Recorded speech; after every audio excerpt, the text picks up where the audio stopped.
If the Atlantic were to dry up, it would reveal a scattered pathway of human bones, African bones, marking the various routes of the Middle Passage. John Henrik Clark, historian. This morning we gather to remember, to name and honor those early members of this church who, in the 16 and 1700s, arrived here via the wretched Middle Passage, who survived the ordeal, those who, by virtue of their membership or baptism in this church, are family to us, our great-great-great grannies and grandpas, aunties and uncles. And you, whatever the color of the skin in which you are wrapped, these are your ancestors. For in the church, the waters of baptism are thicker than blood. Until the year 2015, these early African members of Old South Church had never before been recognized as a group, never wept over, asked pardon of, eulogized, or memorialized. Let this annual service of remembrance be their own Saints' Day, the Sunday nearest the UN's declaration of August 23 as the International Day for the Remembrance of the Slave Trade and its abolition. We know far too little about these members, what parts of Africa from which they were stolen, what each was doing the day, the hour, the minute he or she was kidnapped.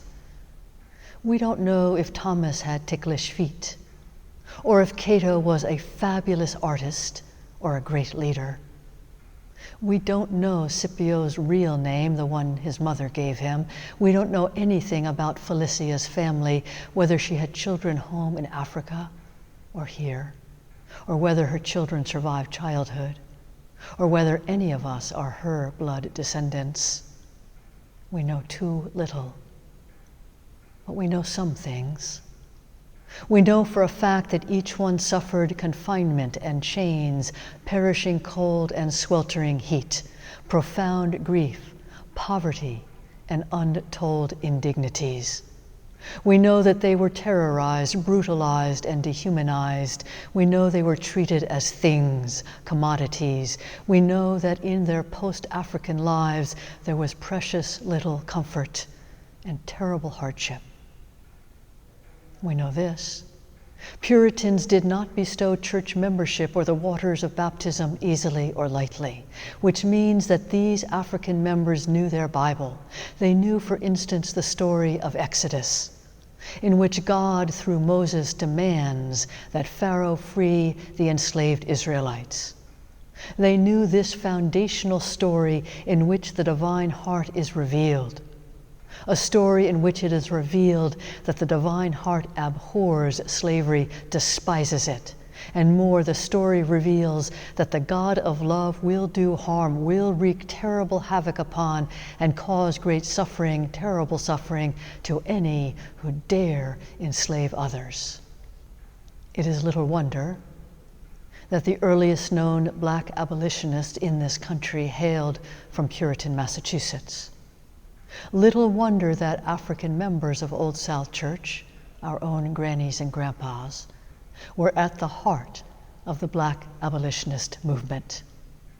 No wonder that African members like Phyllis Wheatley, who was steeped in Scripture, took it upon herself to reformulate Puritan religious ideas into a clear, erudite, biblically informed, and searing critique of slavery.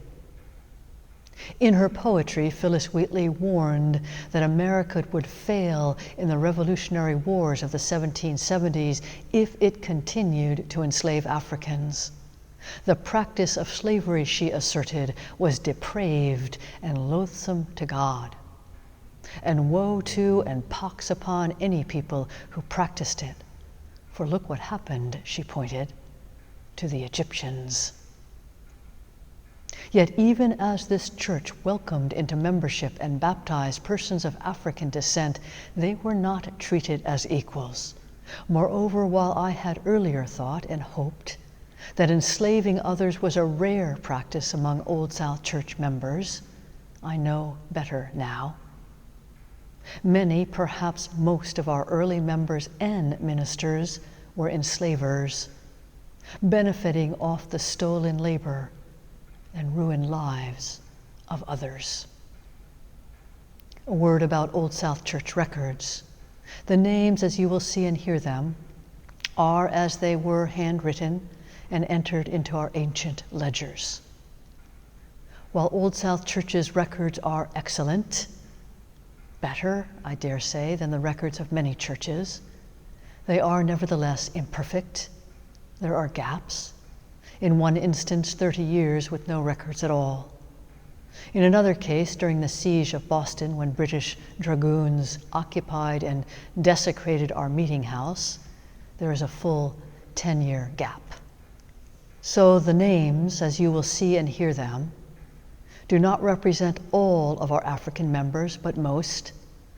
As you hear and read the names, you might ask their pardon for the sufferings inflicted upon them and say a prayer for the peaceful repose of their souls. The names will be read by Dr. Vivian Johnson, a retired educator and a not-so-retired activist. Dr. Johnson is a Boston representative of the Middle Passage Ceremonies and Port Markers Project. The names will be read in the chronological order of the date of their membership or baptism in this church. Families are together. Children's names are in parentheses. Listen now. Listen as the names of our African ancestors are lifted up and named in this house of God. The following people, all of African descent, most of them enslaved, were either baptized or admitted into membership, or both, at Old South Church between the years 1696 and 1783. I am reading their names in the chronological order of the date of their baptism or membership. Families will be named as a group. As an African proverb states, "As long as you speak my name, I shall live forever." Lydia, Juno, Essex, Essex Jr. and Toby, Sarah, Margaret, Thomas, Ebenezer, Toby, Patience, Patience Jr., Grace, Essex, and Ruth, Jane, Onesimus, and William, Mingo, Elizabeth, Pompey and Abigail, Worcester, Deborah, Felicia, John Myatt, Robert Dewey, Tower Hill, Argolis, Cornwall, Brill, Maria, Lucy Manuel Bassett, Richard and Maria, Titus, Scipio, James, Margaret, Rose, Anne, Phyllis, Jane and Anne, Simon, Julia, Maria, Richard, and George, Scipio, Dinah, Dinah, Dinah, Flora, Catherine, Lucy, Pompey, Thomas, Cato, Lucy, Baker, Scipio, James Bow, Phyllis, Catherine, Boston, Flora, Scipio, Nancy, and Jane, Patience and Patience Jr., Bristol and James, Judith, Venus, Dinah and Peter, Dinah, Hagar, Juba, Lucas, Newton Prince, James, Fidelia, Peter, Scipio, Margaret, and Catherine, Thomas, Phyllis Wheatley, David, Scipio Gunny, Moses, Moses Jr., Judah and Paul, Thomas, Quickly Oliver, Richard Stanley,